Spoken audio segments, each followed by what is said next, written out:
In this video, we're going to go over how to create a customer product portal. And what I mean by that is you're going to have a system where you can put your sales page on a particular site just as a page. Your customers can buy from there, and then they're going to go to a download area to download it. Now, that doesn't sound any different than anything else. However, anytime you have a new product to sell, you can just add it to the same site, just create a new page and put the sales page on there. And then when they buy that, they'll go to the same download area and they'll see all the items in there that they have purchased so that they can go in and download them at any time. So it's one central spot where they can go in and see everything they've purchased from you while using the system and be able to download them from there. They'll also be able to see anything that they haven't purchased. So this is a good marketing opportunity for you.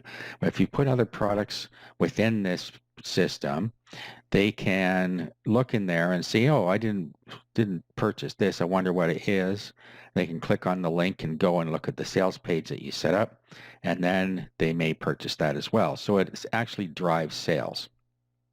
The good thing about this is that the whole thing is protected download pages, protected links, and only the person that bought it can get at those. So it's a complete all-in-one system. Now, as you see in front of you now, we have WordPress. So the first thing to do is install WordPress, and we're going to go over that now. So if you already know how to install WordPress, you can go to video 2.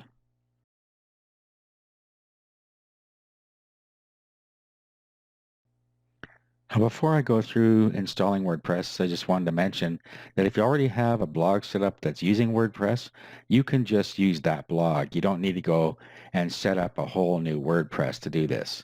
So if you already have a WordPress blog, I would suggest that you just pick it up at video 2 and use that install of WordPress instead of making a whole new one.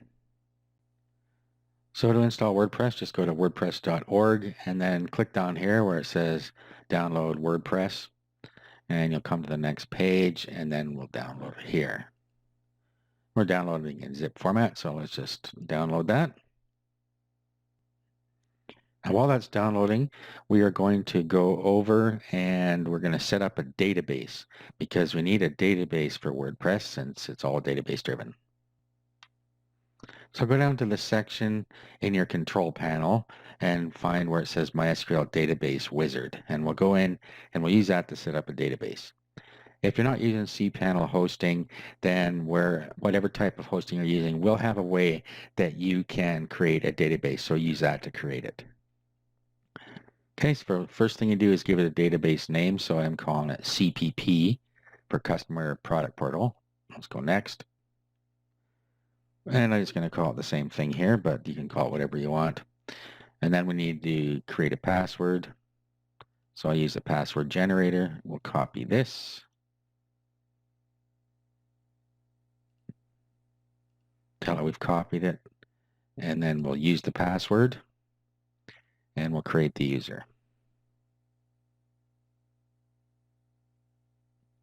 Now we need to click all privileges on the next screen.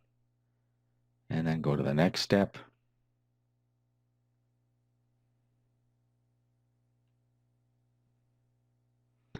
And we're done. So what we want to do is copy all of this into a notepad session. Okay, so there's my password. And then back to this screen, we can just copy this line.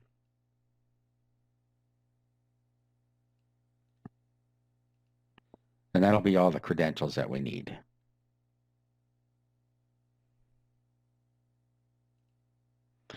Okay, so now what we need to do is upload our WordPress file. So first we need to unzip it. So you can just use extract all that's built into Windows or whatever third-party program you like to use. I like to use 7-zip, which is free, so I'll just extract. If you want to use 7-zip, you can just download it. Okay, so now what we need to do is open an FTP program. I like to use FileZilla.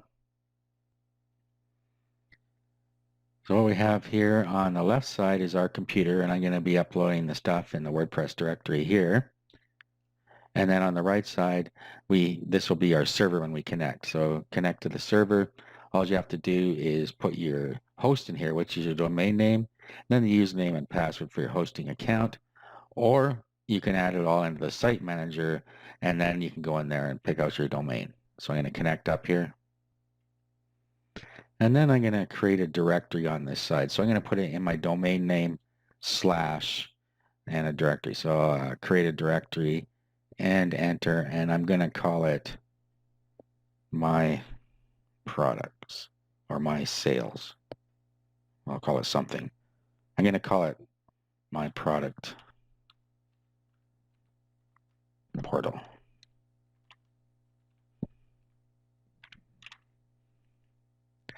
Okay, so what we do now is we go into this WordPress here and right into there until you see this. We select it all, and then we right click on that and we upload. Okay, so we'll just wait for that to finish. Okay, so everything has now been uploaded.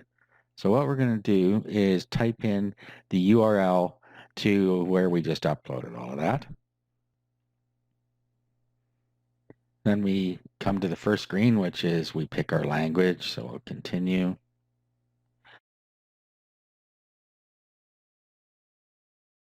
And this is for the database stuff from that we have in our notepad. So this is our password, so let's put that in first.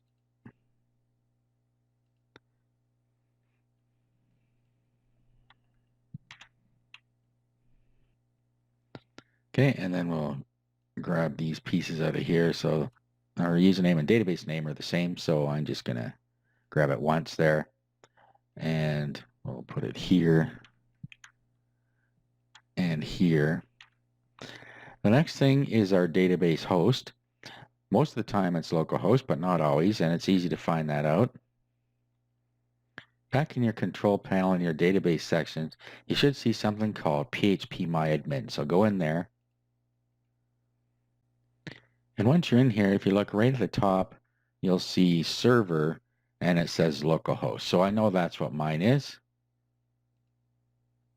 So that's okay. And then the next thing is the table prefix. I'm just going to change this to CC. And this is just what goes in front of the tables on your database so that you can create multiple databases or multiple instances of WordPress in a single database if your server doesn't allow for multiple databases. Okay, so let's click Submit. Then run the install. Okay, and then this comes up where we just put in our site title, a username and password to log in with, and an email address. And then allow search engines to index this site. So just fill all that in. I'm just going to call this My Great Products or something. Yeah, sure, why not?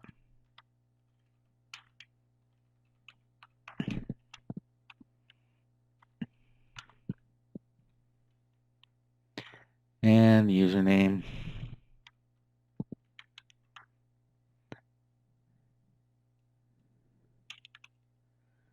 And let's password.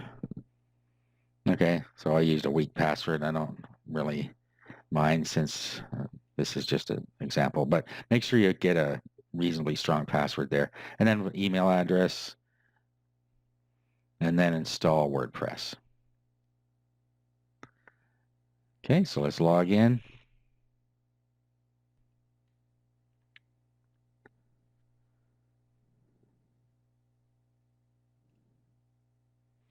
And there we are, WordPress is installed. Now keep in mind, if you already have a blog, you can just do it on your own blog if it's a WordPress blog. You don't have to go through this step at all. Okay, so in the next video, we're going to go through the plugin we need to set up.